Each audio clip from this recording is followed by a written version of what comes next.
الحمد لله نحمده ونستعينه ونستغفره ونؤمن به ونتوكل عليه ونعوذ بالله من شرور أنفسنا ومن سيئات أعمالنا من يهده الله فلا مضل له ومن يضلل فلا هادي له ونشهد أن لا إله إلا الله وحده لا شريك له ونشهد أن محمدا عبده ورسوله أما بعد فإن خير الحديث كتاب الله وخير الهدى هدى محمد صلى الله عليه وسلم وشر الأمور محدثاتها وكل محدثة بدعة وكل بدعة ضلالة وكل ضلالة في النار. أيها المسلمون، فقد قال الله عز وجل في سورة النمل فيقول: ومكروا مكرا ومكرنا مكرا وهم لا يشعرون فانظر كيف كان عاقبة مكرهم أنا دمرناهم وقومهم أجمعين فتلك بيوتهم خاوية بما ظلموا إن في ذلك لآية لقوم يعلمون وأنجينا الذين آمنوا وكانوا يتقون. ويقول الرسول عليه الصلاة والسلام: المكر والخدیعۃ فی النار. ہر قسم کی حمد و ثنا، بڑائی و کبریائی، تحمید و تقدیس و تمجید و تسبیح صرف اس اللہ وحدہ لا شریک لہ کے لیے لائق ہے، جس نے ہمیں اور آپ کو سچائی اور دیانتداری والا دین اختیار کرنا نصیب فرمایا۔ یہ اس کا عظیم ترین احسان ہے و فضل و کرم ہے، جس نے ہمیں اس دین پر پیدا کیا جو ہمیں ہر طرح کی دیانتداری، ہر قسم کی سچائی اور ہر طرح کی راست بازی کو اختیار کرنا اس دین کی خصوصی علامت ہے، اور ہر اس مکاری، خیانت، دھوکے بازی اس سے اس دین نے منع کیا۔ کروڑا درود سلام ہو جناب محمد رسول اللہ صلی اللہ علیہ وسلم پر، جن کی پوری زندگی اسی راست بازی سے معمور تھی، جو الصادق الامین کے نام سے مشہور تھے، اور آپ کی پوری زندگی اسی سچائی، دیانتداری، وفاداری میں آپ نے بتائی،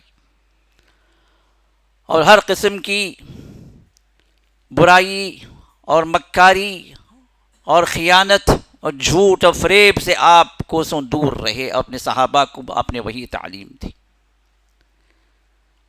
حاضرین جمعہ، آج کا عنوان ہے مکاری اور اس کا برا انجام۔ کئی لوگوں کو یہ عنوان عجیب سا لگے گا کہ بھئی یہ کیا عنوان رکھ دیا گیا ہے، اور حقیقت یہ ہے کہ آج اس پر اویئرنیس بہت ہی ضروری ہے،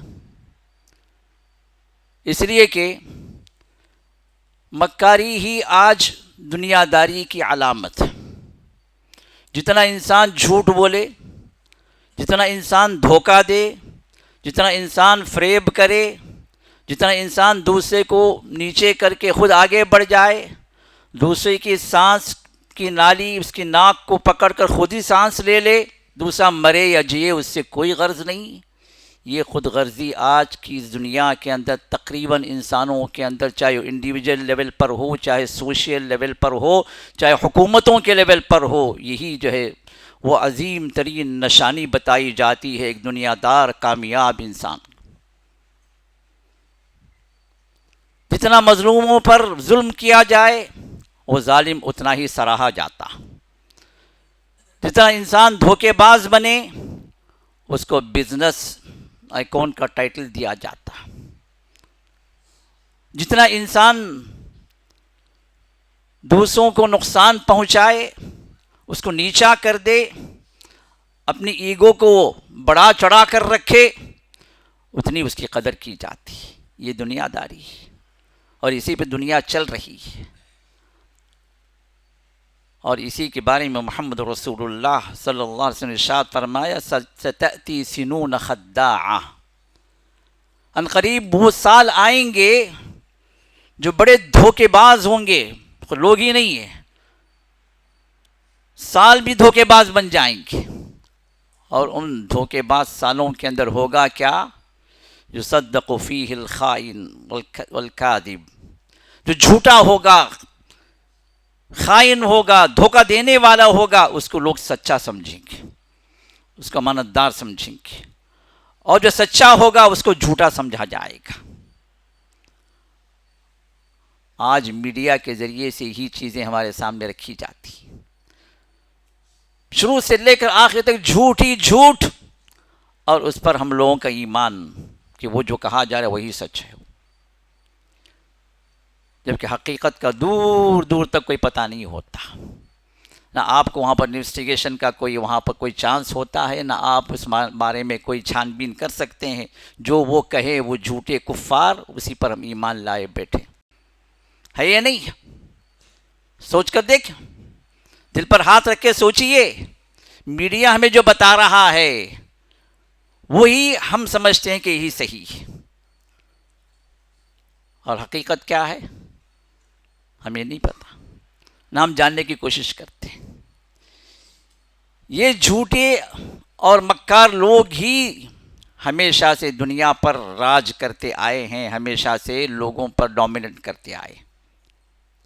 اور اس مکاری کی تاریخ اگر آپ دیکھیں تو بڑی قدیم تاریخ، اور وہ تاریخ اس وقت سے شروع ہوتی ہے جب سے آدم پیدا ہوئے. اور شیطان نے آدم علیہ السلام کو اسی مکاری کے ذریعے سے جنت سے نکالا. میں نہیں کہہ رہا ہوں، قرآن کہہ رہا ہے. فوسوس لہما الشیطان، تو شیطان نے آدم اور حوا کے دلوں میں وسوسے پیدا کیے. اور وسوسے کیا تھے؟ فدلاہما بغرور، دھوکے کا سامان کیا، دھوکہ دیا ان کو. رب کہہ رہا ہے دھوکہ وہاں سے شروع ہوا. آدم علیہ السلام سے کہا شیطان نے کہ دیکھو یہ درخت جس سے منع کیا گیا ہے، اس درخت کو اگر کھا لو گے نا، شجرۃ الخلد ہے، وہ ہمیشگی کا درخت ہے، تم کبھی موت نہیں آئے گی، تم ہمیشہ نعمتوں میں رہو گے، وہ ملک اور ہمیشہ بادشاہت رہے گی تمہاری، کبھی نکالے نہیں جاؤ گے جنت سے. یہ جھوٹی باتیں، یہ دھوکے. بیچارے آدم علیہ السلام سیدھے سادے آدمی تھے، سچائی کے علاوہ کچھ نہیں پتا تھا ان کو، اس کے دھوکے میں آ گئے، کھا لیا. تو وہاں سے تاریخ چلتی ہے مکاری کی اور دھوکے بازی کی. اور دنیا کے اندر بھی جتنے رسولوں کو، پیغمبروں کو اللہ نے بھیجا، یہ سب اپنی قوم کو سچائی، راست بازی، امانت داری، یہ قوموں کو انہوں نے سکھایا. اور سب سے بڑی سچائی اللہ تعالیٰ کی توحید کی سچائی، اور سب سے بڑا جھوٹ اور فریب اللہ کے ساتھ شرک. اس کائنات کا سب سے بڑا سچ اللہ کی توحید، اس کائنات کا سب سے بڑا جھوٹ اللہ کے ساتھ شرک کرنا. تو قوموں نے ان سچے رسولوں کے خلاف، ان کو تباہ کرنے کے لیے، اپنی انا کو قائم رکھنے کے لیے، رسول اور اس کے ماننے والوں کو انہوں نے دھوکے دیے، انہوں نے ایسی چالیں چلیں، ایسے کام کیے کہ آخر میں رب العزت کا غضب جوش میں آیا اور ان کی مکاریوں کو اللہ نے تباہ و برباد کیا. صالح علیہ السلام کی قوم کا ذکر کرتے ہوئے اللہ تعالیٰ نے وہی آیات اللہ نے فرمائی ہیں جو آیات میں نے خطبے کے شروع میں نے آپ کے سامنے رکھی. ان آیات میں اللہ فرماتے ہیں وَمَكَرُوا مَكْرًا، انہوں نے یہ چال بازیاں چلی، یہ دھوکے بازیاں ان کی رہی. وَمَكَرْنَا مَكْرًا، اور ہم نے بھی خفیہ تدبیریں کی. مکر کا مطلب ہی کیا ہے کہ کسی کو سمجھ میں نہ آئے، ویسی خفیہ تدبیر سے دوسرے کو نقصان پہنچانا یا ہلاک کرنا یا اپنا جھنڈا اونچا کر لینا یا اپنی کامیابی کے لیے سامان کر لینا، سامنے والے کو پتہ نہ چلے۔ دکھایا ایک جاتا ہے اور اندر ہوتا دوسرا ہے۔ جیسے آج کے زمانے میں جو دکھتا ہے وہ بکتا ہے، دکھانا ہے، اندر کیا وہ الگ بات، وہ بات کی بات۔ تو مکر بھی یہی ہے کہ کچھ دکھایا جائے، کچھ کیا جائے، تو رسولوں کو ان کے ماننے والوں کو تباہ و برباد کرنے کے لیے، قوم میں نیچا رکھنے کے لیے انہوں نے بہت ساری تدبیریں کی۔ تو اللہ فرماتے ہم نے بھی کچھ تدبیریں کی، وہم لا یشعرون، ان کو اس کا کوئی پتہ نہیں تھا ان کو ہم کیا کرنے والے ہیں ان کے ساتھ میں۔ پھر اللہ فرماتے ہیں فَتِلْكَ بُيُوتُهُمْ خَاوِيَةً بِمَا ظَلَمُوا، ان کے قید و مکر کا انجام یہ تھا کہ ہم نے ایسا عذاب ان پر مسلط کیا کہ ان کے یہ مضبوط گھر نیچے گر پڑے، بستیاں خالی ہو گئیں، بستیاں اوندھی ہو گئیں ان کے ظلم کی وجہ سے۔ کیونکہ جو مکاری کرتا ہے نا وہ ظالم بھی بنتا ہے، حاسد بھی بنتا ہے، شر پسند بن جاتا ہے، دوسرے کا فائدہ نہیں سوچتا، اپنا ہی فائدہ سوچتا ہے، اور اس ضمن میں خیانت داری، دغا بازی، دھوکہ، دوسرے کے اعتبار سے ہر طرح اس کو ہڑپ کر جانا، یہ تمام سوچیں دل و دماغ کے اندر اتنی زیادہ حاوی ہو جاتی ہیں، اس کے اندر کوئی خیر باقی نہیں رہتا، وہ شر کا چلتا پھرتا مجسمہ بن جاتا ہے۔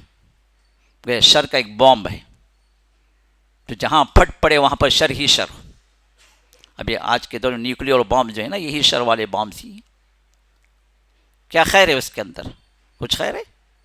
جہاں پھٹے وہاں پر شر ہے، جہاں پھٹے وہاں پر نقصانات ہیں، جہاں پر پھٹے وہاں پر انسانی لاشوں کا ڈھیر، جہاں پھٹے وہاں پر بربادی بربادی، تباہی تباہی، کیا شر ہے اس کے اندر؟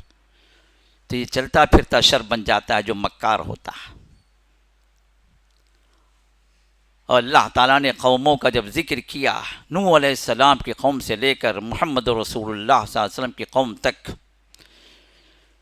جن واقعات کو اللہ نے ذکر کیا قرآن کریم کے اندر، اگر آپ دیکھیں تو ہر جگہ اللہ تعالیٰ نے ان قوموں کی تباہی کے سلسلے میں اللہ نے فرمایا کہ یہ ان کے مکر کا جواب ہے۔ انہوں نے مکر کیا، انہوں نے چال بازیاں چلی، انہوں نے مکاریاں کی رسول کے ساتھ اور ایمان والوں کے ساتھ، تو ہم وہاں پر تباہی لے آئے، وہاں پر عذاب ہم لے آئے۔ یہ مکاری انسان کو کچھ وقت کا سکون تو دے سکتی ہے، اپنے انا کو تسکین دے سکتی ہے، اپنی ایگو کے لیے وہ انسان کچھ کر بیٹھتا ہے، لیکن نہ اس کا اندرون سکون سے ہوتا ہے، نہ اس کے اندرون کے اندر کوئی خوشی ہوتی ہے، نہ اس کے اندرون کے اندر کوئی طمأنینت ہوتی ہے، اور نہ اس کی زندگی کے اندر کوئی سکون وہاں پر موجود رہتا ہے، وہ ہمیشہ پریشان رہتا۔ انڈیویجولی بھی اگر آپ دیکھیں، بہت سارے لوگ آپ کے جاننے والوں میں، آپ کے رشتہ داروں میں ایسے ہی ہوں گے جو آپ کی ترقی ان کی آنکھوں میں چبھتی ہوگی، آپ آگے نہ بڑھیں۔ ارے میں آگے نہیں بڑھا، یہ کیسے آگے بڑھ جائے؟ میں وہیں پر ہوں، میرا بھی وہی بزنس ہے، اس کا بھی وہی بزنس ہے، میں پیچھے ہی ہوں، یہ مجھ سے کئی گنا آگے چلا گئے، کیسے؟ نہیں جانا، روکنا ہے اس کو۔ اب روکنے کے لیے وہاں پر مکاریاں، وہاں پر سوچوں کی ایک فیکٹری جو ہے وہاں پر آباد ہو جاتی ہے، کیسے اس کو ہم تباہ کریں، کیسے اس کو کھینچیں، کیسے اس کی ٹانگ کو لنگڑی کریں، کیسے اس کے پر کو کاٹ دیں، اڑنے والے پروں کو کاٹ دیں، وہ نیچے گر جائے۔ اب یہ مکاریوں کا، چال بازیوں کا ایک سلسلہ شروع ہو جاتا۔ کیوں؟ وہ بندہ خوشحال نہ ہو، وہ بندہ آگے نہ بڑھے، اس کی ترقی نہ ہو۔ یہ انڈیویجولی بھی اگر دیکھیں گے تو ہمارے گھروں میں، ہمارے دوستوں میں، ہمارے ملنے جلنے والوں میں یہ بیماری بہت زیادہ موجود ہے۔ سوچ کر دیکھیں، اب ان مکاریوں کو آگے لے جانے والے یہ شیاطین ہوتے ہیں جو اس کو نت نئے پلاننگ دیتے ہیں، نئے نئے طریقے سکھاتے ہیں کیسے اس کو برباد کیا جائے، کیسے اس کو ختم کیا جائے، کیسے اس کی نعمتوں کو چھینا جائے۔ یہ اور بات ہے کہ تالی یہ خاص یہ نہیں بچتی، دو ہاتھ چاہیے۔ ادھر سے اس کی پلاننگز ہوتے ہیں، اس کی مکاریاں ہوتی ہیں، ادھر سے اس کی اور کچھ کمیاں ہوتی ہیں، وہاں پر وہ بندہ وہ خود بھی راست بازی کو اختیار نہیں کرتا، شیر کو سوا شیر کا جواب دینا شروع کر دیتا، تو شیطان ادھر بھی کھیلتا ہے ادھر بھی کھیلتا ہے۔ وہاں پر وہ بندہ نمازوں کا پابند نہیں ہوتا، وہاں پر وہ بندہ اذکار کا پابند نہیں ہوتا، کئی یہ خامیاں وہاں پر بھی ہوتی ہیں جس کی وجہ سے اس کی چال بازیاں، اس کی مکاریاں وہاں پر درآمد ہو جاتی ہیں۔ قوموں کے لیول پر بھی اللہ تعالیٰ نے یہی بات ارشاد فرمایا، قوم نوح کی تباہی کا بھی اللہ تعالیٰ نے یہی ذکر، اسی طرح کا ذکر فرمایا۔ اس کے بعد قوم ہود، اس کا بھی اللہ نے اسی طرح ذکر فرمایا، ان کی تباہی و بربادی۔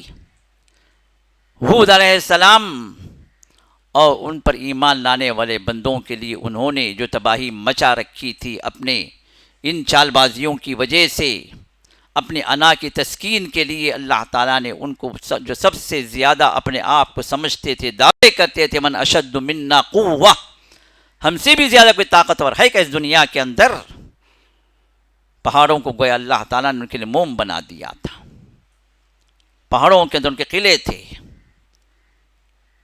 دنیا کی سب سے زیادہ مضبوط ترین قوم اپنے آپ کو سمجھتے تھے۔ اللہ تعالیٰ نے ایسی آندھی مسلط کی، 7 لیال و 8 ایام حسوما فطر القوم فیہا صرعا کأنہم اعجاز نخل خاویہ۔ اللہ نے فرمایا کہ 7 رات اور 8 دن اللہ نے ایسی آندھی کو مسلط کیا کہ اس آندھی کے تحت ان کے گھر کیا وہ کیا، یہ سب ایسے گر پڑے جیسا کٹے ہوئے کھجور کے تنے، کوئی حرکت نہیں۔ تو یہ اللہ کا مکر، جب قوموں کا مکر بڑھ جاتا ہے تو پھر اللہ تعالیٰ اپنی تدبیریں استعمال کرتے ہیں جن کے سامنے ان کی کوئی تدبیر کام نہیں آتی۔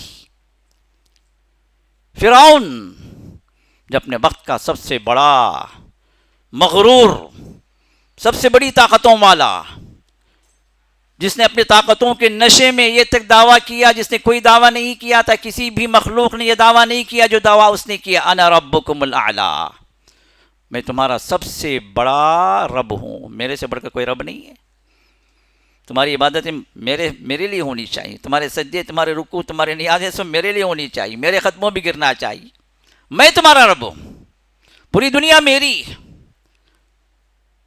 الیس لی ملک، کیا بادشاہت میری نہیں ہے؟ یہ نہریں جو چل رہی ہیں کیا میری نہیں ہے؟ یہ وسیع سلطنت کیا میری نہیں ہے؟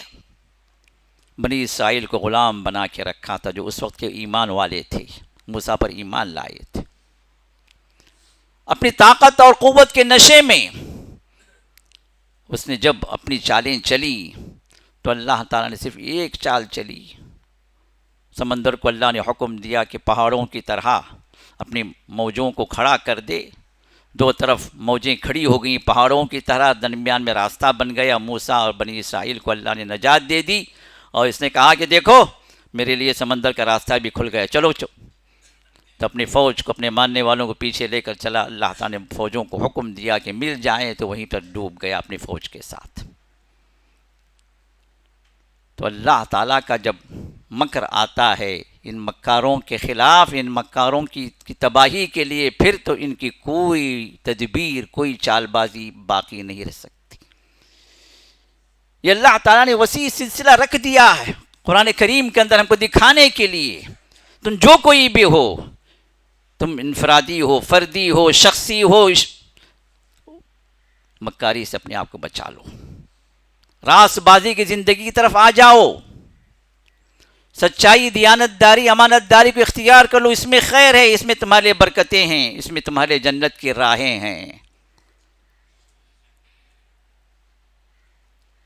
اگر تم اجتماعی لیول پر کوئی ذمہ دار ہو، کوئی سوسائٹی کے بڑے ہو، قوم کے بڑے ہو، ملک کے بڑے ہو، تو یہاں پر بھی تمہارے لیے نجات کی راہ اسی سچائی اور امانت داری میں ہے، تمہاری چال بازیوں میں نہیں، یہ چال بازیاں وقتی کچھ فائدہ دے سکتی ہیں لیکن ہمیشہ کے لیے نہیں، ہمیشہ کے لیے آخر کا تباہی تباہی۔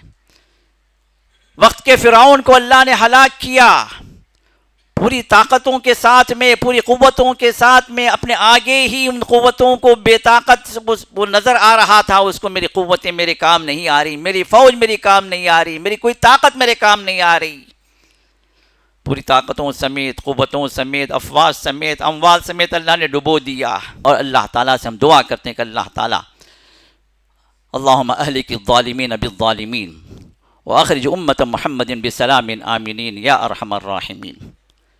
یہ دعا بہت ضروری ہے، رسول اللہ صلی اللہ علیہ وسلم نے قید و مکر سے بچنے کے لیے ایک دعا آپ نے سکھائی، رب اعنی ولا تعن علی، رب اعنی ولا تعن علی، وانصرنی ولا تنصر علی، وامکر لی ولا تمکر علی، وانصرنی علی من بغى علی۔ یہ بڑی بہترین دعا ہے۔ اے اللہ تو میری مدد فرما، میرے خلاف مدد نہ فرما، میرا تعاون کر دے اور میرے خلاف تو تعاون نہ کر، اور میرے لیے تدبیر کر دے، میرے خلاف کوئی تدبیر نہ کر، اور جو مجھ پر ظلم کرے اے اللہ تو اس سے انتقام لے لے، وانصرنی علی من بغى علی۔ یہ دعا آج کے وقت کی اہم ترین دعا ہونی چاہیے ہم تمام کی۔ ہماری دعاؤں میں اپنے آپ کو شامل، ان چیزوں کو شامل کریں، اور پورے مسلمان ملکوں کی سلامتی کے لیے دعا کریں، پورے امن کے عالم کے اندر امن قائم ہو جائے، اس کے لیے آپ دعائیں کریں۔ حج قریب آ رہا ہے، تاکہ حج نہ رکے، حج کے اندر مسائل نہ ہوں، یہ سب ہماری فکر ہونی چاہیے، ہماری دعاؤں کے اندر ان چیزوں کو شامل کرنا چاہیے۔ اللہ تعالیٰ تمام امت کی سلامتی اللہ عطا فرمائے، اور وہ فیصلے اللہ تعالیٰ نازل فرما دے جن سے جو امت کا فائدہ ہو، امت کے اندر جو ہے سلامتی آئے، امت کے اندر امن آئے، اطمینان آئے۔ اللہ تعالیٰ ان دعاؤں کو قبول فرمائے، آمین یا رب العالمین۔ بارک اللہ لنا ولکم فی القرآن العظیم ونفعنا وإیاکم بالآیات والذکر الحکیم۔